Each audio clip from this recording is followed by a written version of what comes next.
चलिए मेरे प्यारे स्टूडेंट, गुड मॉर्निंग। और मेरा नाम सनी। मैं आगरा से आज फिर से आप सभी लोगों का अपने यूट्यूब चैनल एचडी क्लासेस पर हार्दिक स्वागत करता हूं। तो जैसा कि आज हम देखेंगे वैद्युत का ऊष्मीय प्रभाव एवं उसके अनुप्रयोग। आपको इससे पहले टॉपिक मैंने कराया था वैद्युत, तो आज हम देखेंगे वैद्युत का ऊष्मीय प्रभाव, यानी कि वैद्युत के क्या क्या प्रभाव है और उसके अनुप्रयोग। ये चैप्टर 4 है मेरी किताब में, आप लोग अपना देख लेना। आप लोगों का कैमा चैप्टर है। तो पहले आप लोग वैसे ही देखेंगे नॉर्मल तरीके से कि ऊर्जा के बारे में, ऊर्जा कैसे क्या है, इसका हम क्या प्रयोग कर सकते हैं, इसको हम क्या नहीं कर सकते हैं। ओके, तो आप इसे नॉर्मल तरीके से देखेंगे। आप लोग इसे भी नोट्स कर लेना क्योंकि ये भी मोस्ट इंपोर्टेंट है। यानी कि वैद्युत एक प्रकार की ऊर्जा है, इसे कभी भी क्षय का मतलब होता है नष्ट, यानी कि नष्ट नहीं किया जा सकता। यानी कि ऊर्जा को कभी भी नष्ट नहीं किया जा सकता। आपका पहला पॉइंट हो गया। अब आप लोग देखेंगे दूसरा, केवल इसे एक ऊर्जा से दूसरे ऊर्जा में बदल सकते हैं। यानी कि आप लोग कह सकते हैं कि ऊर्जा को कभी भी नष्ट नहीं किया जा सकता, यह केवल एक स्थान से दूसरे स्थान तक स्थानांतरण कर सकते हैं। यानी कि एक किसी वस्तु से दूसरी वस्तु में जा सकती है, इसको कभी भी नष्ट नहीं किया जा सकता। आप लोग इसे नोट्स करेंगे। अब आप लोग देखेंगे धारा का ऊष्मीय प्रभाव, यानी कि धारा का ऊष्मीय प्रभाव, ये कितने प्रभाव है, किस तरीके से इनमें चेंज होती है। तो आप लोग देखेंगे धारा के 3 प्रभाव है। फर्स्ट नंबर आप लोग देखेंगे धारा का ऊष्मीय प्रभाव, सेकंड नंबर आपका धारा का रासायनिक प्रभाव, यानी कि धारा का ऊष्मीय प्रभाव। फिर देखेंगे आप लोग धारा का रासायनिक प्रभाव, यानी कि रसायन में ये ऊर्जा कैसे कैसे प्रभाव होती है, कैसे उत्पन्न होती है। नंबर 3 आप लोग देखेंगे धारा का चुंबकीय प्रभाव, धारा का चुंबकीय प्रभाव। आप लोग पहले इसे नोट्स कीजिए, आप लोग पहले इसे नोट्स कीजिए।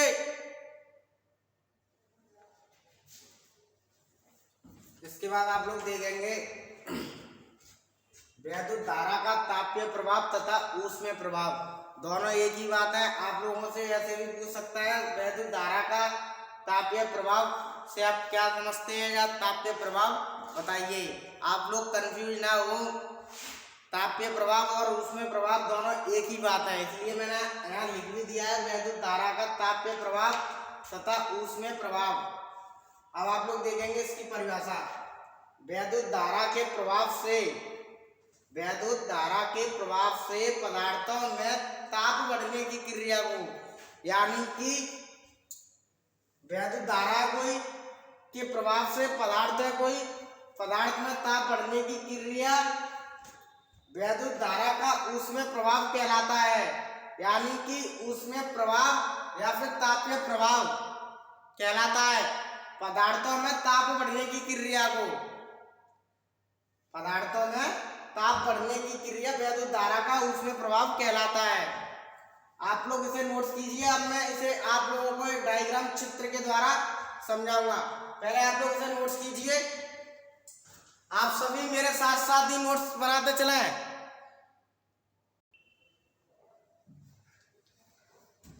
अब आप लोग देखेंगे ये कोई तार है, इसमें मुक्त इलेक्ट्रॉन जो होते हैं वो इसमें प्रवेश कर रहे हैं, मुक्त इलेक्ट्रॉन प्रवेश कर रहे हैं।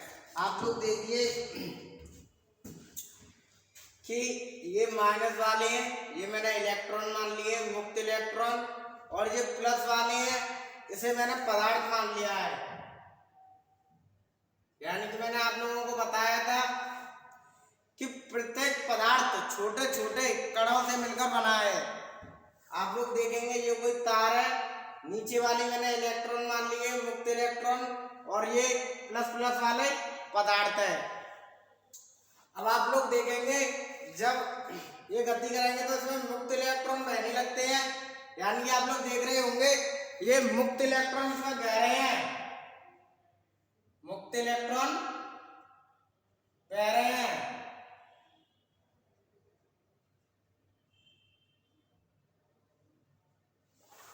मुक्त इलेक्ट्रॉन इसमें बह रहे हैं।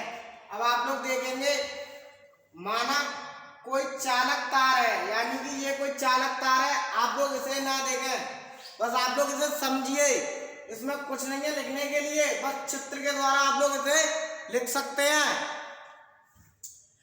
माना कोई चालक तार है जिसमें धारा को प्रभावित करते हैं, यानी कि ये कोई तार है, इसमें धारा को प्रभावित करते हैं। इसमें देखिए आप लोग धारा प्रभावित हो रही है, बस इसमें यही लिखा है पहला पॉइंट। फिर आप लोग देखेंगे धारा चालक में मुक्त ई का मतलब होता है इलेक्ट्रॉन का प्रभाव होने लगता है। अब आप लोग देखिए, ये मुक्त इलेक्ट्रॉन है, अब इनका प्रभाव हो रहा है। चालक तार परमाणु से मिलकर बना है, तो भैया आप लोग देखिए, ये चालक तार है, ये परमाणुओं से मिलकर बना है, ये परमाणुओं से मिलकर बना है।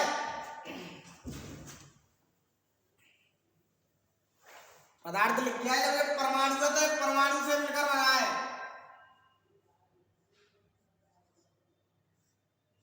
परमाणु। अब आप लोग देखेंगे, चालक तार परमाणु से मिलकर बना है। ई यानी कि इलेक्ट्रॉन टकराने के बाद, अब देखना आप लोग, ये नीचे इलेक्ट्रॉन है, ऊपर परमाणु है। अब ये ऐसा तो है नहीं, ये जो कह देंगे कि भैया तुम उधर चलो, ऊपर वाला हिस्सा तुम्हारा है, नीचे वाला हिस्सा मेरा, भाई ऐसा तो नहीं है। अब जो इलेक्ट्रॉन इसमें बह रहे हैं, तो इलेक्ट्रॉन ऊपर नीचे भी जा सकते हैं। जैसे ही ये आपके परमाणु से टकराने लगेंगे,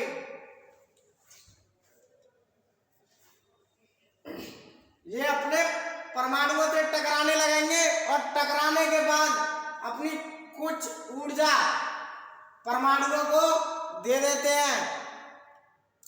जब ये दोनों आपस में जाएंगे तो एक दूसरे की ऊर्जा चली जाएगी इसमें, तो यानी कि इलेक्ट्रॉन की ऊर्जा कुछ परमाणुओं को दे देते हैं, और परमाणु की गतिज ऊर्जा, यानी कि अभी आप लोग मान के चलिए इसके पास 2 रुपए है, और इसको आपने 5 रुपए और दे दिए, तो 7 रुपए हो गए। ऐसे ही इसके पास है, इसके पास कम ऊर्जा होगी पहले, फिर इसके पास और ऊर्जा आ गई, इलेक्ट्रॉन इससे टकराए, टकराने के बाद अपनी ऊर्जा आदि इसको दे दी, कुछ ऊर्जा चली जाती है वहां पर, तो इसकी गतिज ऊर्जा बढ़ जाती है, यानी कि परमाणु की गतिज ऊर्जा बढ़ जाती है इलेक्ट्रॉन के टकराने के बाद। जब परमाणु की गतिज ऊर्जा बढ़ जाती है तो ताप का चालक भी बढ़ जाता है, यानी कि चालक का ताप भी बढ़ जाने लगता है। आप लोग इसे नोट्स कीजिए, इसमें कुछ भी नहीं है, बस आप डायग्राम के द्वारा इस परिभाषा को लिख सकते हैं। आप डायग्राम बनाइए, ये प्लस प्लस वाले हैं, ये परमाणु है, जो माइनस माइनस के आप लोगों को दिख रहे हैं, ये इलेक्ट्रॉन है, मुक्त इलेक्ट्रॉन। आप लोग डायग्राम को बनाइए, आप लोग नोट्स बनाते चलिए, बस साथ ही साथ आप लोग नोट्स बनाते चलिए। अब आप लोग देखेंगे वैद्युत ऊर्जा का हमारे दैनिक जीवन में कैसे प्रयोग होता है। तो आप लोग देखेंगे दैनिक जीवन में इसके उपयोग या प्रयोग, हीटर, इस्त्री यानी कि प्रेस, गीजर, वैद्युत बल्ब, पंखे, इन सभी में वैद्युत का उपयोग होता है अपने दैनिक जीवन में। यानी कि अब आप लोग देखेंगे चालक में वैद्युत ऊर्जा की घटना, वैद्युत ऊर्जा की गणना। आप लोग देखेंगे ये कोई तार है, इसमें Q कूलाम यानी कि आवेश का मात्रक मैंने आप लोगों को बताया था कूलाम, यानी कि Q कूलाम इसमें प्रभावित हो रहा है, और W यानी कि जूल कार्य कर रहा है। ये चालक तार है, चालक तार। अब आप लोग देखेंगे मैंने आप लोगों के लिए लिखवा भी दिया है, माना तार में Q आवेश प्रभावित हो रहा है, यानी कि Q इसमें प्रभावित हो रहा है, और W जूल कार्य कर रहा है, W जूल कार्य कर रहा है। आप लोग इसे नोट्स कीजिए, इसके बाद मैं आप लोगों को इसकी एक परिभाषा लिखवाता हूँ। पहले आप लोग इसे नोट्स कीजिए। पहले आप लोग इसे नोट्स कीजिए। अब आप लोग देखेंगे वैद्युत ऊर्जा, यानी किसी चालक में वैद्युत आवेश प्रभावित होने से जो ऊर्जा व्यय होती है अथवा जो कार्य होता है उसे वैद्युत ऊर्जा कहते हैं, उसे हम लोग वैद्युत ऊर्जा कहते हैं। अब मैं आप लोगों को बता दूं कि धारा का चुंबकीय जो प्रभाव का मुख्य जो कार्य है वो वैद्युत में है, जिसकी कारण मतलब इसके वैद्युत के प्रभाव से ये ऊर्जा कई रूपों में उत्पन्न हो जाती है, यानी कि कई हिस्सों में चली जाती है। जैसे कि आप लोगों ने देखा होगा पंखों में, आटा चक्कियों में, बड़ी बड़ी मशीनों में इसका प्रयोग किया जाता है। आज के लिए इतना ही काफ़ी। अगर आप लोगों को मेरी वीडियो पसंद आए तो इसे लाइक करें, शेयर करें एंड सब्सक्राइब करें। जय हिंद। आप लोग इसे नोट कीजिए।